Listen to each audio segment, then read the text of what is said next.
నమస్తే the 9 news కి స్వాగతం.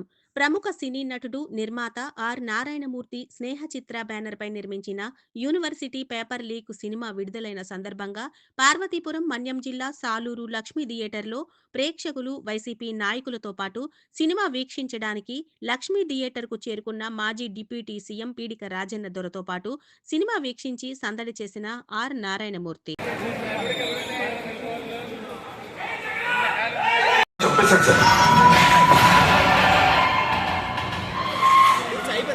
వారి బ్యాక్గ్రౌండ్ ఏంటి తప్ప అన్ని డిపార్ట్మెంట్ లో ఏలు పెడుతూ ఉంటారు.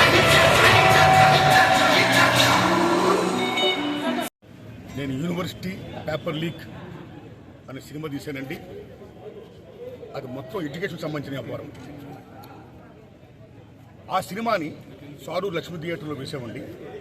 నేను రాజనందర్ గారి దగ్గరికి వెళ్ళి నేను విజ్ఞప్తి చేశాను, అయ్యా మీరు రావాలి, నేను ఎడ్యుకేషన్ సినిమా తీసా, మీరు చూడాలి, మీ వాళ్ళందరూ చెప్పాలి, చూపించాలి అని నేను విజ్ఞప్తి చేసిన వెంటనే నా విజ్ఞప్తిని మన్నించి ఇవాళ పెద్దయిన రావడమే కాదు మొత్తం హౌస్ఫుల్ చేయించి నారాయణమూర్తి ఒక మంచి సినిమా తీశాడు, చూడండి, ఆదరించండి అని చెప్పినందుకు, స్వయంగా వారు వచ్చి నా సినిమాని చూస్తున్నందుకు, వారి అంశాలందుకు చూపిస్తున్నందుకు హృదయపూర్వకంగా వారికి నేను ధన్యవాదాలు చెప్తున్నాను. Thanks a lot.